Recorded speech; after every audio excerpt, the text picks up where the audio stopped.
Superbugs are bacteria that cause drug-resistant infections. That means they're much more difficult to treat and can ultimately lead to death. They're expected to kill 10 million people a year by 2050 if they aren't stopped. But in some parts of the world, many people are already dying as doctors struggle to treat their patients with the drugs they have to hand. The Bureau of Investigative Journalism visited hospitals in Malawi to witness their struggle against superbugs. This is Lillian Machaya and her daughter, Abigail, in Blantyre's Queen Elizabeth Central Hospital in southern Malawi. Born premature, Abigail caught an infection called Klebsiella. In 2003, about 12% of Klebsiella bugs were resistant to commonly available antibiotics in Malawian hospitals. Now it's 90%, meaning Abigail's chances of survival are slim.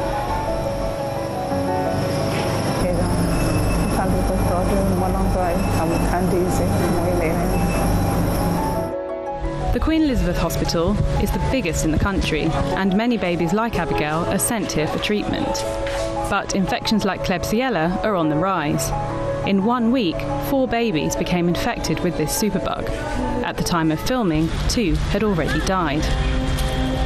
Dr. Kondwani Kawaza is a neonatologist at the hospital. It feels sad because you have a mother who has waited for 9 months to get a baby, and then you lose that baby from a potentially treatable condition.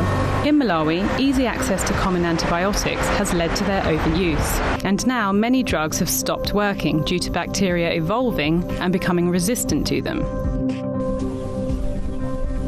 In addition, poor hygiene in some health centres is partly to blame for the rise in superbugs. For example, this is Nyambi Health Centre in Machinga district, 100 kilometres north of Blantyre. It has no running water and regularly runs out of soap and sterile gloves. Pregnant women are told to bring a plastic sheet to give birth on and a razor blade to cut the umbilical cord. If the blades aren't sterile, they risk infection. And because of the misuse of antibiotics, infections can't always be cured. But hospital workers are concerned that prescribing more expensive and less widely available drugs to treat the infections could ultimately lead to the same cycle of resistance, leaving them with no remaining options. Yeah, some people think that the antibiotic resistance is a hypothetical threat, non-existent threat that only academics talk about. But for us working here, we do see it every day. We do see babies change suddenly from a robustly active baby to a profoundly sick baby. Abigail died a month after she was infected with Klebsiella. If the international community fails to do more to stop the spread of superbugs, experts warn that millions more will face the same fate.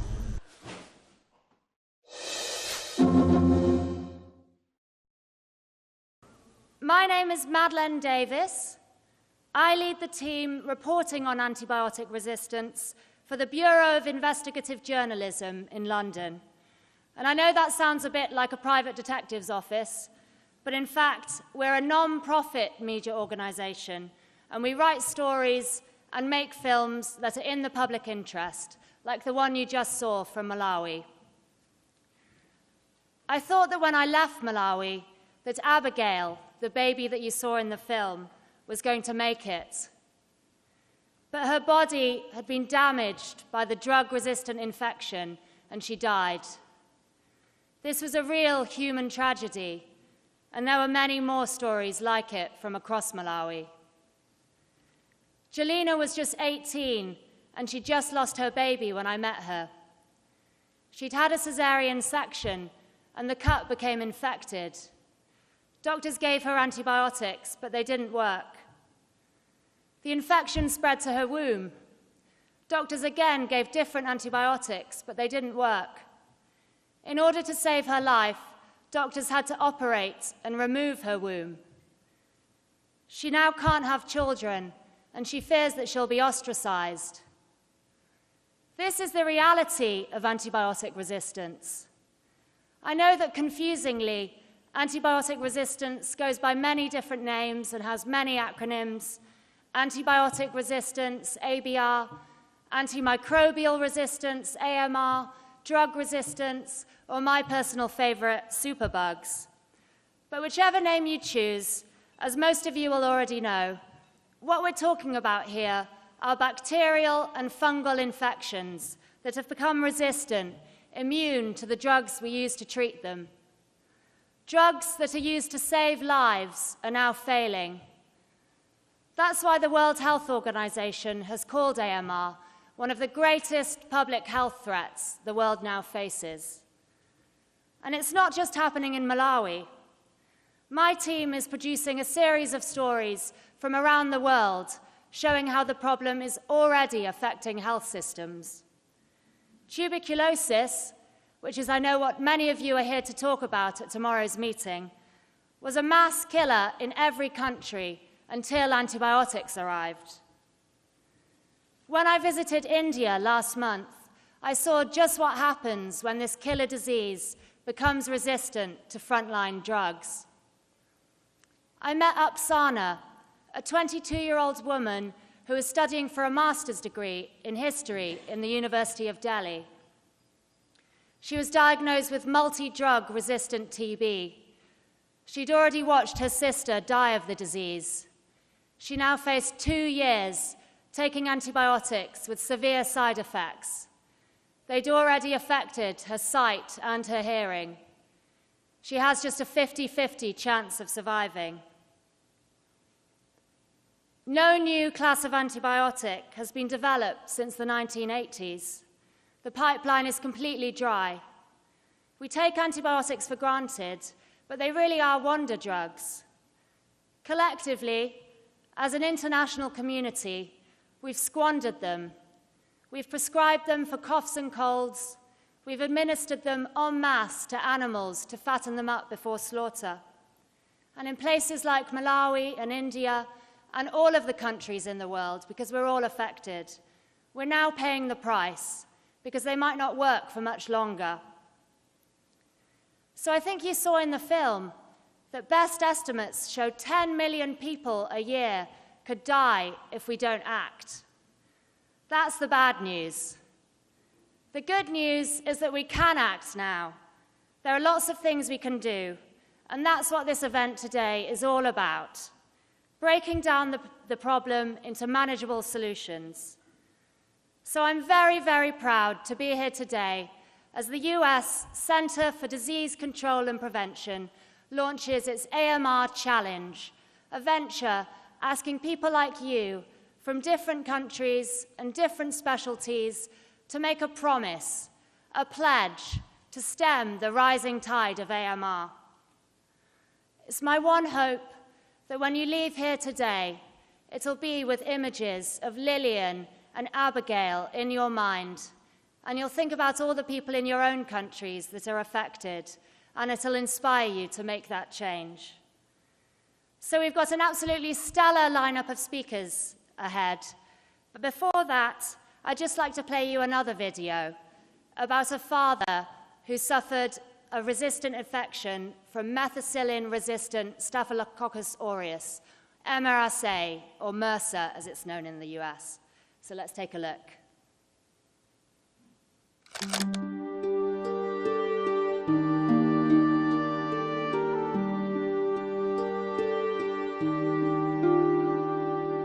Coming up into the city of Portland after 11 hours in the saddle, got to be emotional. I just broke down. I'm doing this. I'm gonna make it. I knew he was gonna do it, but I was overcome with a lot of emotion, realizing that just 6 months before that, he was lying down on a couch and not able to do the things for himself that he once did. I was part of the good outcome. There are far too many that are on the opposite end and lose their battle, their fight with their antibiotic-resistant infection.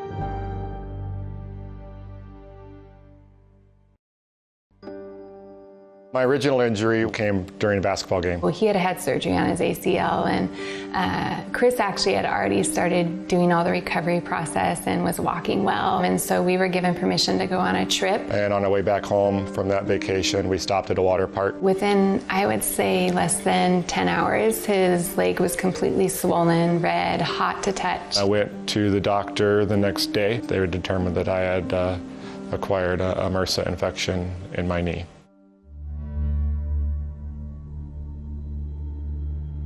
The doctor said that we would need to stay in the hospital and be isolated for a few days. They sent us home. His symptoms kind of resurfaced. It felt like the rest of my body was just deteriorating. Go to the emergency room. Put me into panic mode. What if this doesn't go away? They did several more surgeries on Christopher's knee. Multiple surgeries. Trying to get the infection under control. There was something going on outside of the surgery that we had not seen. They didn't know where else to look for the infection. Possibly gone to his brain. The doctor basically told me at that point that it had gone to his brain, that there wasn't a lot that they could do because he was on the highest, most potent antibiotic that they know to treat MRSA. And I faced the realization that I might lose him. And at 30 years old, I wasn't ready to be a widow or to be a single mom.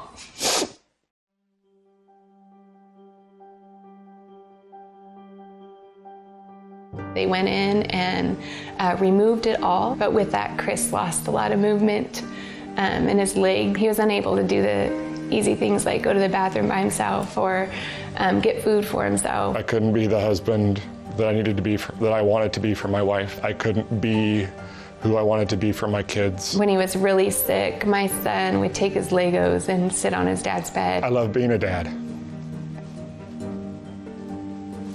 More than anything, and not being able to be that wrestling, running around, Lego building, tea party sipping dad that I had been. It was incredibly difficult emotionally.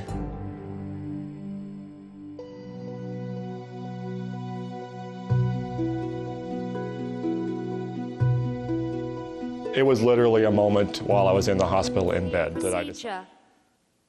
The drug-resistant infection meant he was bedridden for 6 months. If resistance rises, this will become the new reality.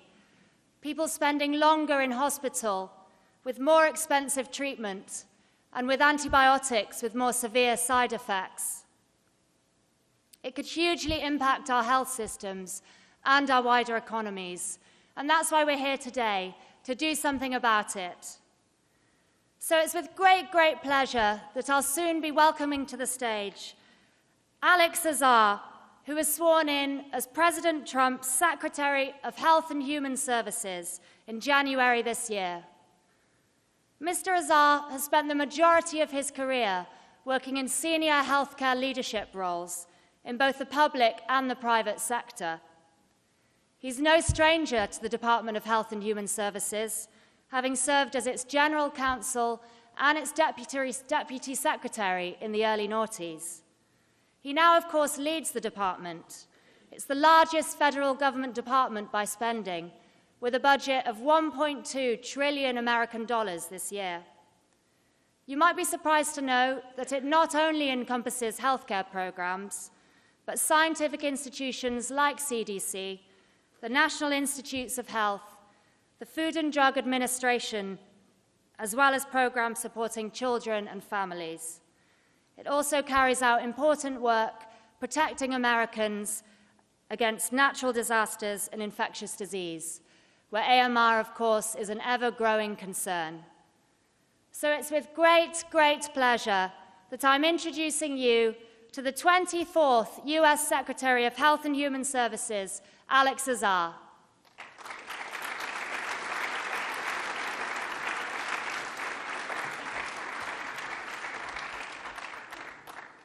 Thank you very much, and I'd like to extend my personal welcome and that of the United States government to everybody who has joined us here tonight and in this fight.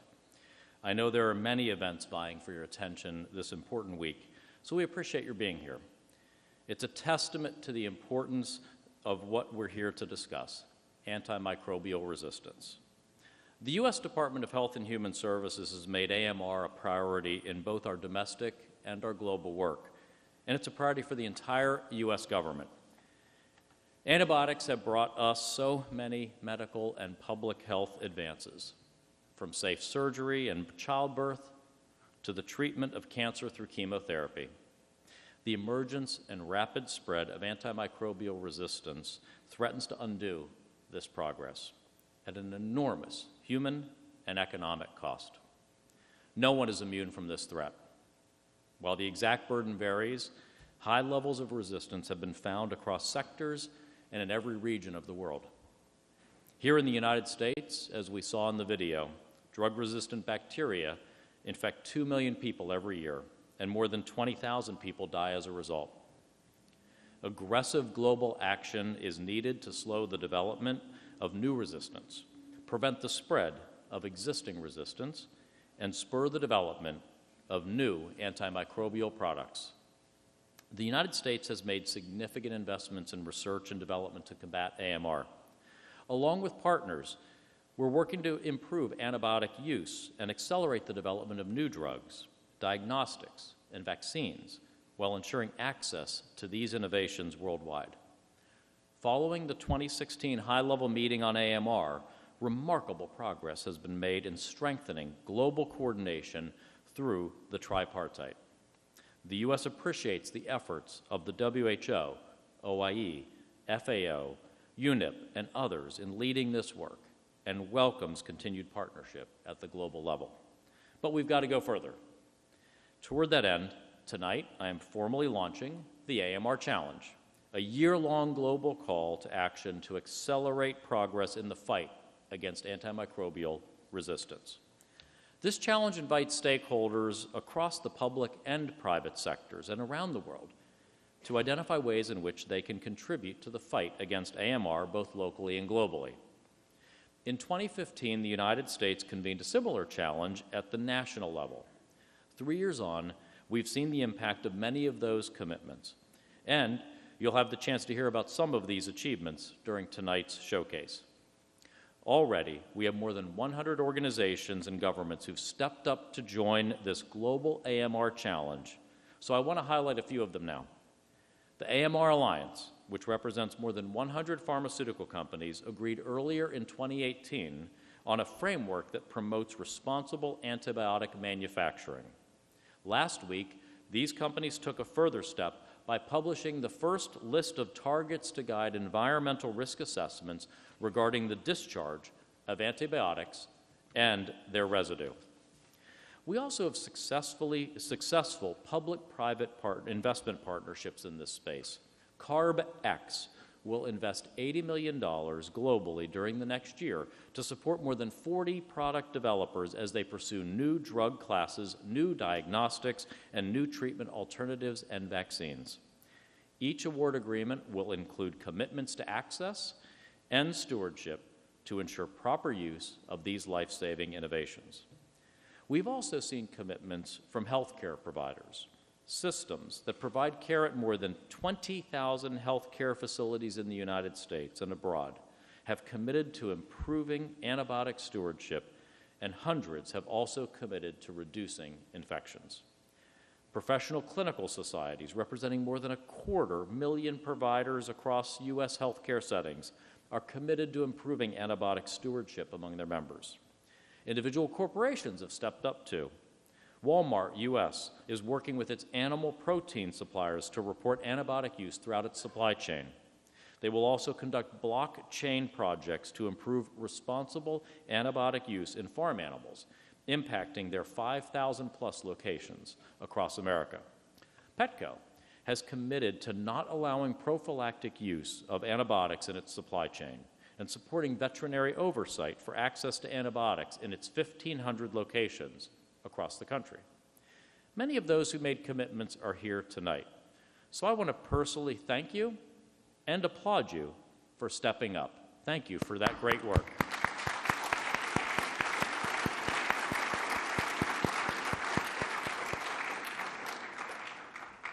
We and the rest of the world community are grateful for your leadership, and we hope you will encourage others to join in this important endeavor. If you have yet to make a commitment, I urge you to consider what kind of commitment you could make to protect people, animals, and the environment around the world from this terrible threat. Next year, at the General Assembly, I look forward to marking the end of this 12-month challenge and celebrating the progress that we have all made together.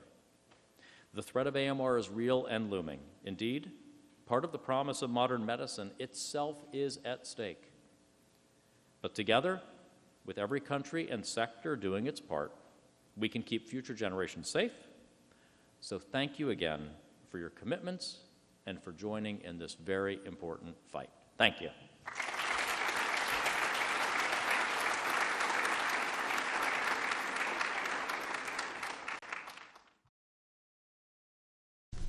Following the discovery of penicillin in 1928, antibiotics have saved millions of lives around the world, and the average life expectancy has increased considerably. But the wealth of these miracle drugs is not only a success story. The bacteria have fought back, and today we see an alarming trend.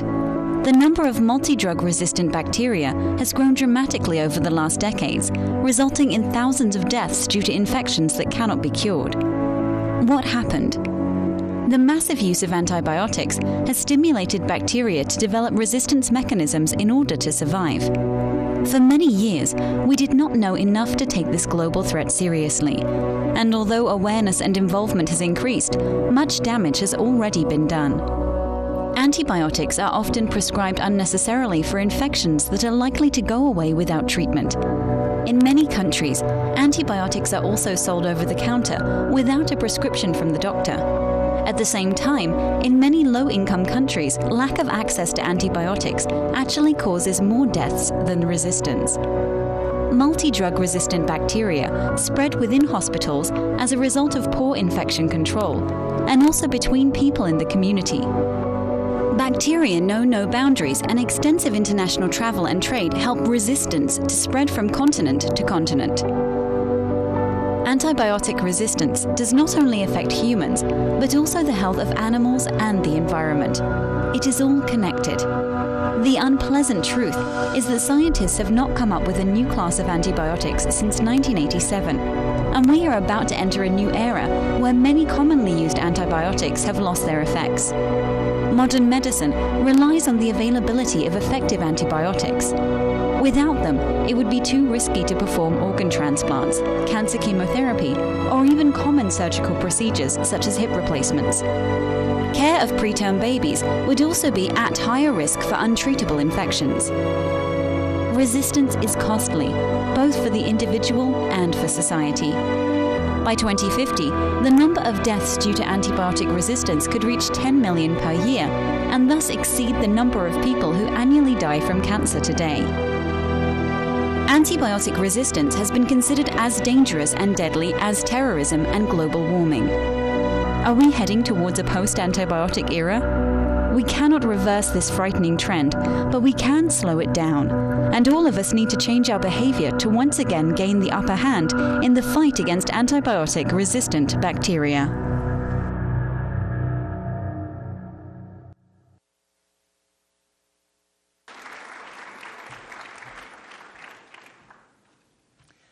I think a key point raised in that video, especially in low-income countries, lack of access to antibiotics kills far more people than antibiotic resistance.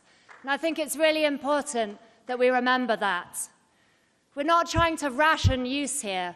What we're trying to do is make sure these drugs are used appropriately so they work for the people that need them. The video also made the point that superbugs spread in one country, spread all over the world. It's a global problem, and we need global solutions. And that's why our next speaker is so important. I'll be shortly welcoming to the stage Dr. Tedros Adhanom Ghebreyesus. Dr. Tedros was elected as World Health Organization Director General in May last year. He outlined 5 key priorities for the organization: universal health coverage, health emergencies, women, children, and adolescents' health, the health impacts of climate and environmental change, and transforming the organization. Before working for World Health Organization, Dr. Tedros served as Ethiopia's Minister of Foreign Affairs, leading efforts to negotiate the Addis Ababa Action Agenda, in which 193 countries committed to the financing necessary to achieve the Sustainable Development Goals. During his stint as Ethiopia's Minister of Health, he reformed the country's health system. A decade ago, he was also elected as chair of the Global Fund to fight AIDS, tuberculosis, and malaria, which, as I'm sure you all know, revolutionized funding for these disease areas. His leadership in these areas has been immensely impactful, and I'm delighted to welcome him to the stage. Welcome.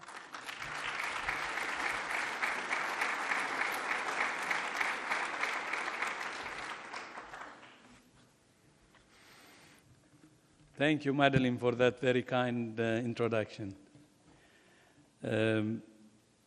Secretary Adler, my brother, Excellencies, ladies and gentlemen, thank you so much for inviting me to speak this evening. And it's an honor to be here for the launch of the AMR Challenge. Thank you for your leadership on this issue.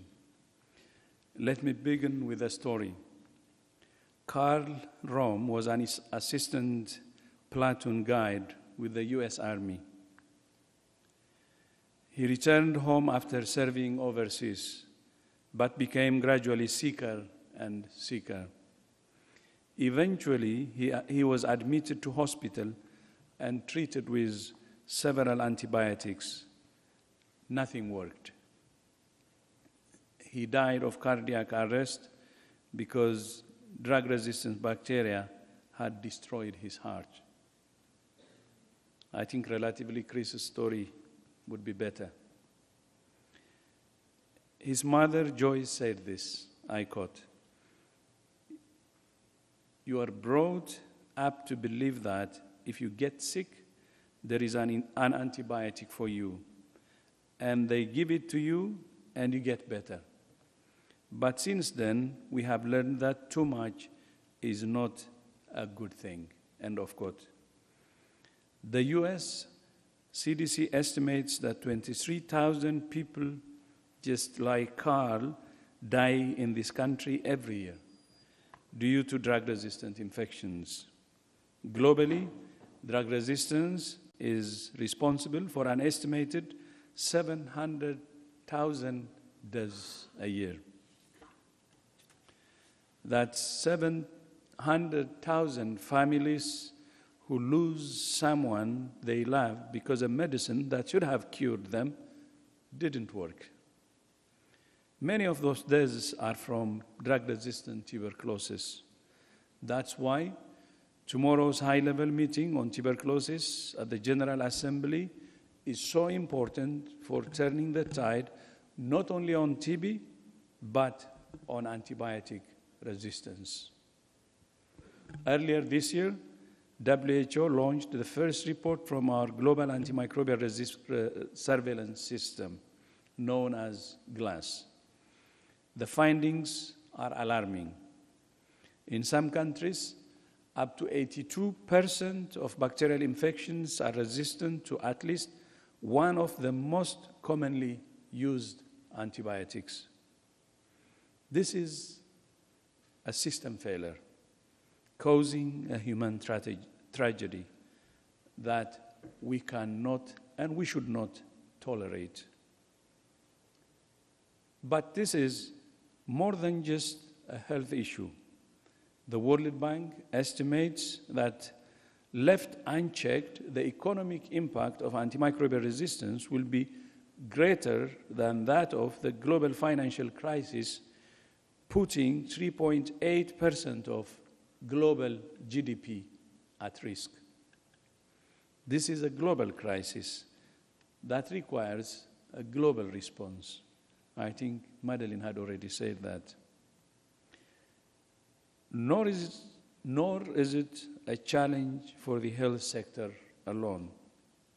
We can only address the threat of AMR with close cooperation between the food and agriculture industries to address the root causes of this problem with a One Health approach.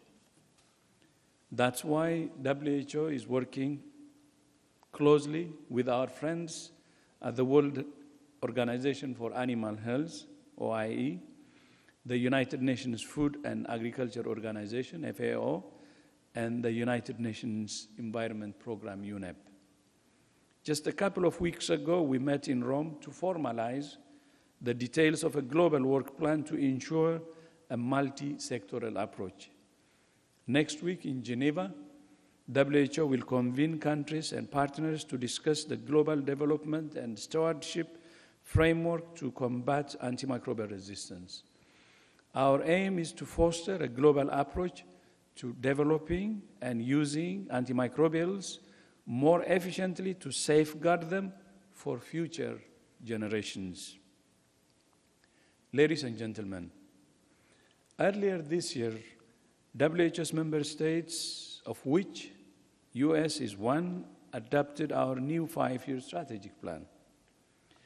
At its heart are what we call the triple billion targets. 1 billion more people benefiting from universal health coverage, 1 billion more people better protected from health emergencies, and 1 billion more people enjoying better health and well-being. That makes it triple billion. Addressing the threat of AMR is relevant to all three. Achieving universal health coverage means ensuring people can access safe and effective medicines. Achieving health security means ensuring we have effective medicines for use in emergencies. And we cannot achieve better health and well-being without developing new and effective medicines. WHO has also produced several tools to support global effort to combat AMR. Last year, we published the priority pathogens list, which highlighted the 12 groups of bacteria for which investments are needed most urgently, in addition to the priority of addressing drug-resistant tuberculosis.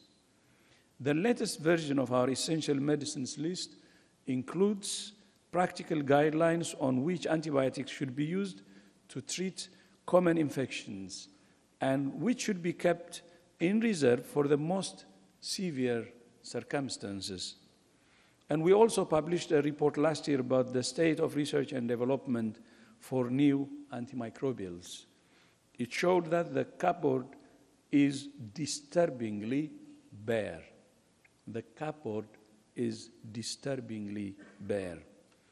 Urgent investments in research and development are needed, but research and development alone is not the answer. We also need to take cross-sectoral action to address the root cause of the problem. For example, we can prevent infections in the first place with improved sanitation and hygiene. Ladies and gentlemen, let me leave you with 3 challenges. First, we must meet the challenge of saving lives by using antibiotics responsibly, and only when necessary. We need access without excess. Second, we must meet the challenge of investing in research and development for new medicines. And third, last one, we must meet the challenge of working across sectors to implement change with a One Health approach. The AMR challenge you're launching tonight, Secretary Adar, is a wonderful opportunity to make progress on each of these 3 recommendations I made. I congratulate the CDC and my brother, Alex Adar, and I wish you every success. And you can count on WHO support as we work together to create a healthier, safer, fairer world. Thank you so much again. Thank you.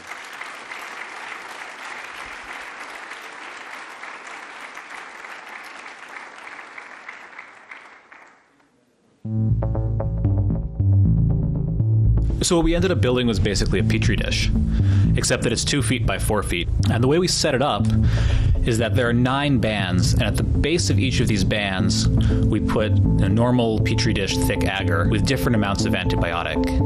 On the outside, there's no antibiotic. Just in from that, there's barely more than the E. coli can survive.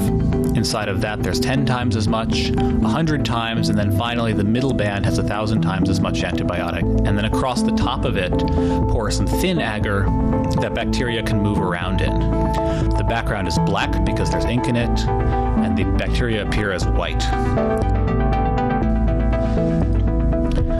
First, you see they spread in the area where there's no antibiotic up until the point they can no longer survive. Then a mutant appears on the right. It's resistant to the antibiotic. It spreads until it starts to compete with other mutants around it. When these mutants hit the next boundary, they too have to pause and develop new mutations to make it into 10 times as much antibiotic. And then you see the different mutants repeat this at 100.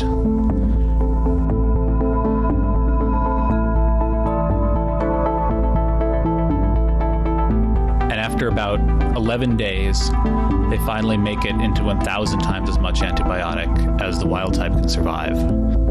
And so we can see by this process of accumulating successive mutations that bacteria, which are normally sensitive to an antibiotic, can evolve resistance to extremely high concentrations in a short period of time.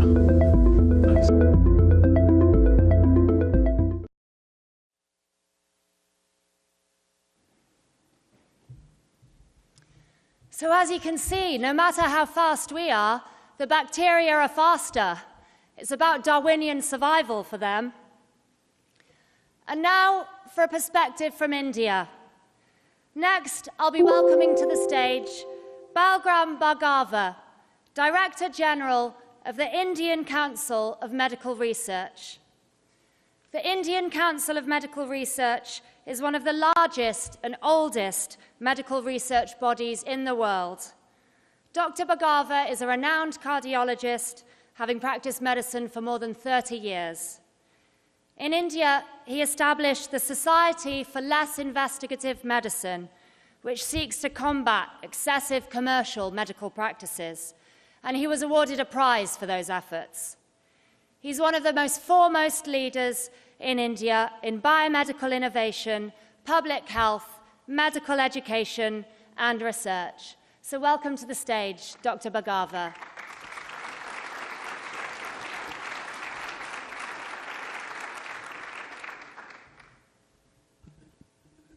Thank you, Madeleine, for the very kind words. Good evening, ladies and gentlemen.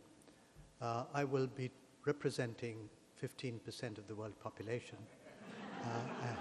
and we will be talking about the initiatives which the Indian Council of Medical Research has done on the AMR. So AMR, I think Tedros has summarized very well. The basic problem is a balance or a disbalance between access and excess. And that is what it's all about. Limited access is a problem. Too much excess is also a problem. And India has both parts of the world within India. You have excess in some parts of the country, and you have limited access in some parts of the country. Now we have MDR tuberculosis near smear positive, less than 3%. Malaria chloroquine failure rate of about 35%.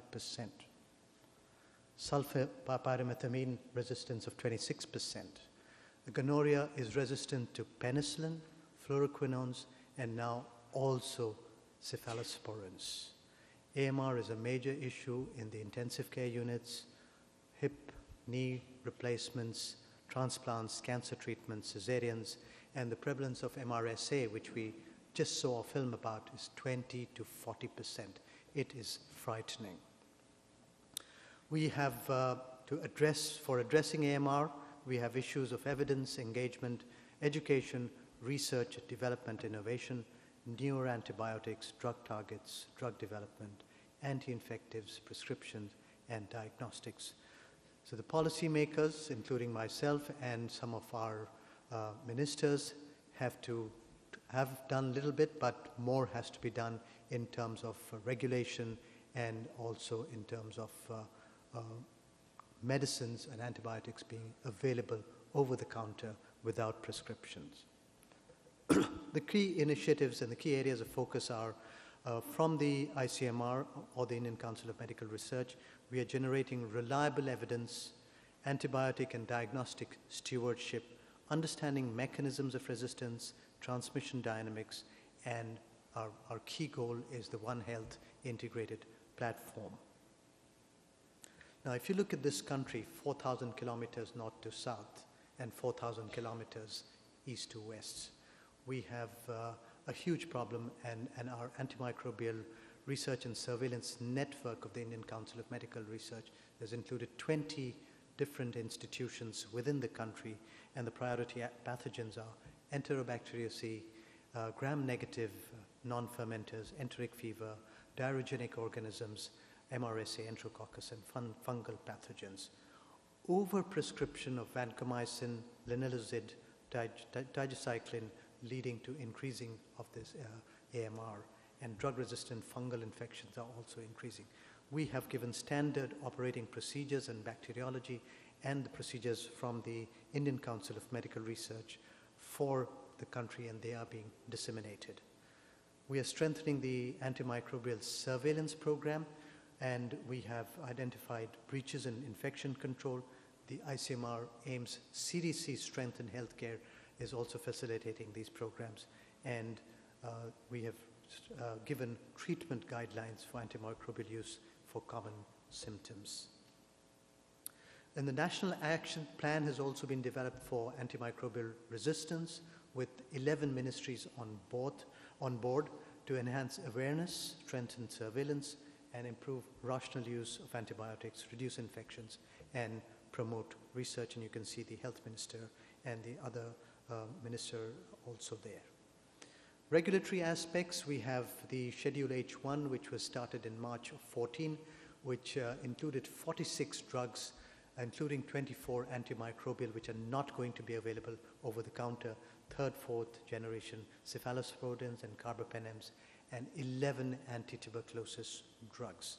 Banning of 354 fixed drugs combination, also containing antimicrobials, has happened in March 2014. So to end, we have to have evidence, exploration, engagement in education, to expand understanding of AMR community antibiotic use, research, strengthen AMSP, particularly for nosocomial infections, and address the diagnostic gap, which includes regulations, collaborate with industry, and expand on One Health initiative. And we are trying to create a dedicated National Institute for Zoonosis to look into this. I thank you so much for your attention, and this AMR sincerely remains a huge, big problem, and I congratulate the CDC again for taking up this initiative in a big way, and we have got excellent support pledged by the WHO, and I can pledge support from the Indian Council of Medical Research, representing a large population of the world. Thank you so much for your attention.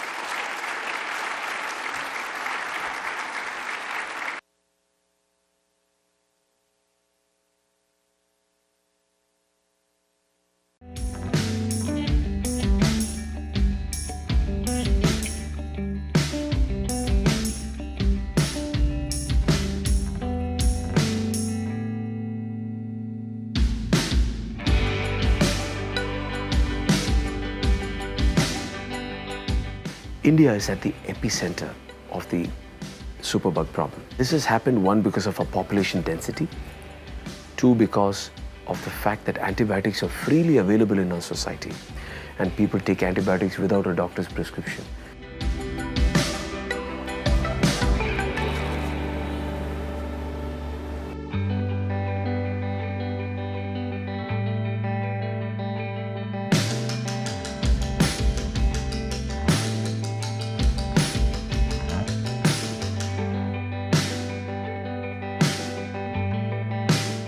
A deep science-based startup like Bugworks, which is one of the very exciting startups based out of CCAM, require that culture around them to build deep science technologies. So we have now a fantastic pool of startups, which gives us a hope that we will have innovations in India, looking at Indian problems, the problems which are around us, and build solutions for that. The Indian government is trying to do its best to create awareness, fund amazing incubators that give us access to the latest and greatest equipment and facilities.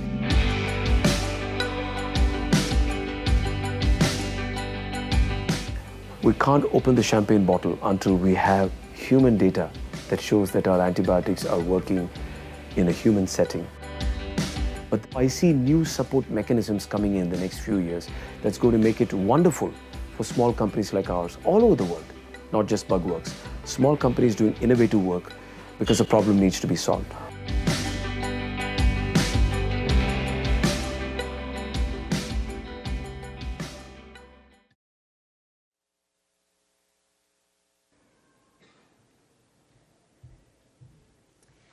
I'm sure you'll all be interested to know that that was the world premiere of the Wellcome Trust video on AMR in India. And we're actually just about to hear from the star of the film, Anand Kumar, co-founder and CEO of Bugworks. And the CDC's launch tonight is one of many events happening this year. So the Wellcome Trust is hosting its own call to action event in Ghana in November. And before that, in October, the Bill and Melinda Gates Foundation is hosting its Grand Challenges Conference, which will feature new research on infection and AMR. So there are lots of different events, lots of concerted efforts to raise awareness to this problem. So soon, Anand Kumar will take to the stage. He's CEO of Bugworks, an India-US biotech company, one of only a handful of companies globally working on tackling superbugs, looking at innovations that could be used in hospitals and in the community. The company is designing next-generation antibiotics that can tackle a broad spectrum of superbugs. It's won many international prizes, including the US government-instituted CARB-X grant for antibiotics innovation. So we've seen him on film, now let's see him in the flesh, Mr. Anand Kumar.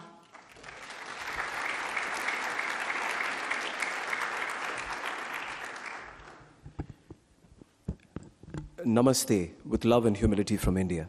Wonderful to be here, great honor, and I really thank the CDC for giving an opportunity for a small, innovative company from half the world away to present in front of such a wonderful, august audience. The global situation around AMR is stark. We don't need to talk about statistics. You've seen it yourself. And I come from India, where we have such a large disease burden. Of the 700,000 deaths per year, a significant portion happens from India, and about 100,000 babies die every year owing to neonatal sepsis. But I'm not here to talk about a problem from India, but rather from a solution space.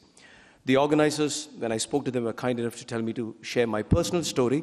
So it may sound like a Hollywood script, but it's real. And that's what I'd like to share with you guys. I'm a semiconductor physicist, knew nothing about science. I was designing computer chips in Silicon Valley before I went to India. And a personal crisis made me move into biotech. And we started a cancer company called CellWorks, where we were using computer chip design modelings to model the human body for cancer. While we were doing CellWorks, I was fortunate enough to work with the Wellcome Trust to use computer design techniques to simulate tuberculosis. A crazy bunch of guys looked at TB and said, can I use the same mathematical modeling that we use for computer chips, advanced computer chips, to simulate tuberculosis? And we simulated tuberculosis and came up with a new set of combinations for tuberculosis that's going through clinical trials. That was the genesis for Bugworks. And in 2014, we started Bugworks as an Indo-US venture. In 4.5 years, ladies and gentlemen, we believe we are very close to cracking the superbug. And in about a month from now, we'll be announcing a global breakthrough with a clinical candidate that's pretty much working on all of those organisms that you saw right up there. That includes gram-negatives, gram-positive, sexually transmitted diseases, as well as pathogens that impact bioterrorism.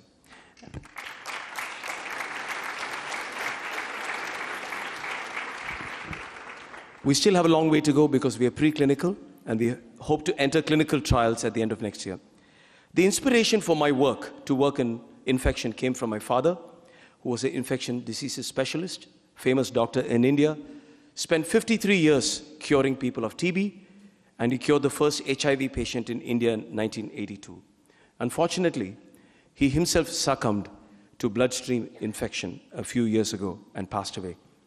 But in his passing away, he actually bolstered confidence in me and bolstered a resolve that I had to use his death as a learning to continue designing novel broad spectrums. Starting a company in India in antibiotics was a crazy idea.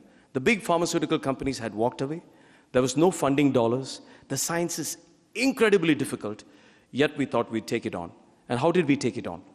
We took mathematicians, computer scientists, electrical engineers, microbiologists, biophysicists, biochemists together, maybe all blind men and women looking at the elephant, and said, can we look at superbug in a different way?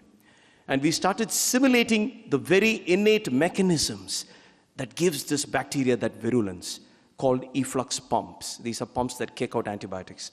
And we were able to simulate those pumps using computer chip design techniques, and were able to design new medicinal chemistry that was able to be invisible to the innate defense mechanism. So you need to enter the bacteria, you need to hit the bacteria at new targets, and you need to be invisible to the pumps inside the bacteria. And that's what we are headed towards.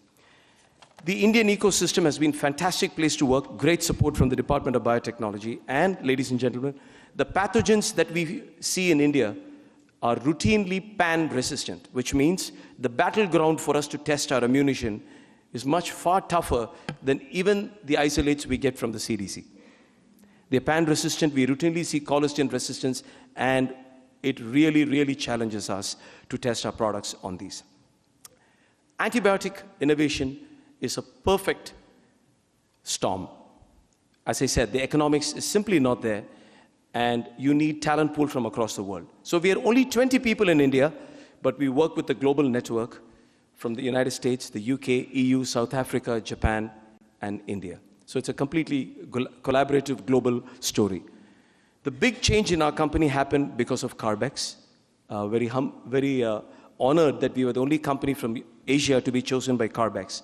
And it's because of Carbex and BARDA and NIAID Services and the Wellcome Trust, Bill and Melinda Gates Foundation, that we were able to progress our products to almost entering humans in the next 1 year. We wanted to give up because we simply couldn't get funding. We pitched to more than 250 presentations over the last 3 years to get funding. And I remember the words of my father before he died when he said, I spent 53 years, I saved 150,000, 200,000 people. But if your team is able to crack the superbug, you can impact millions of lives.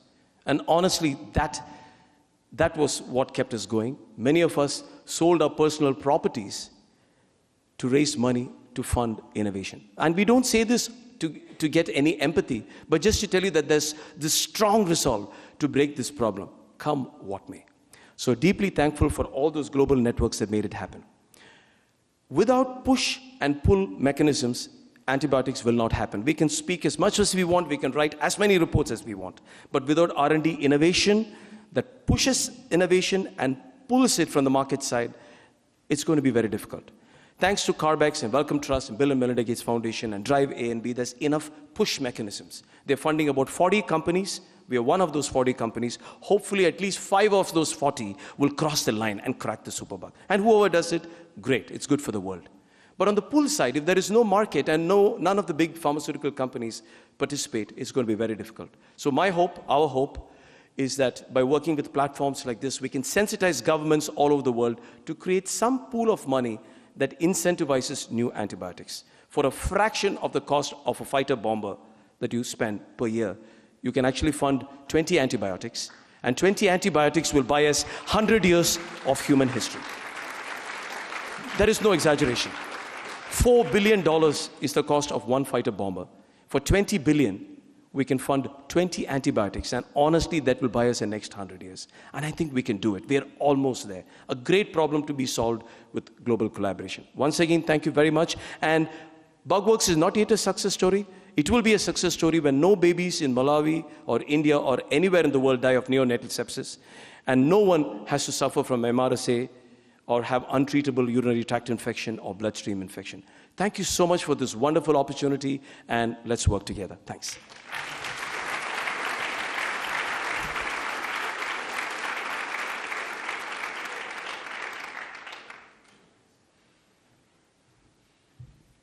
Thank you so much, Mr. Anand Kumar. It's so amazing to hear that there are solutions on the horizon. So we've now heard from all of our speakers, and I really hope that you've been inspired by the different perspectives that have been shared tonight. What's clear is that we all have a role to play in the fight to tackle AMR. It will take action from world leaders, doctors, farmers, vets, public health organisations, drug companies, and many others. And what I hope you'll take from that is that whatever area you work in, you can do something today. So if you haven't already made a commitment, I hope you'll take a moment and fill out the card in your programme. If you drop it in the bowls in the other room, CDC staff will reach out in the next few weeks and they'll start the dialogue with you about what you can do and how you can help. So I just want to finish by repeating that every single minute somewhere in the world, somebody dies from a resistant infection. So in the last 2 hours since we've been here, more than 100 people have died. That's almost a third of the people in this room. But while the problem is vast, as we've just heard, there's a lot we can do, and there are solutions. And with your action, we can tackle it. So thank you so much for coming here tonight. I hope you found it insightful and inspiring, and I hope you'll get up from your seats and make a pledge immediately. So if you hang around, there'll be food and drink until 9 p.m. As a journalist, I'd love to meet a lot of you, so I do hope you'll stay for a drink. Thank you again, and good night.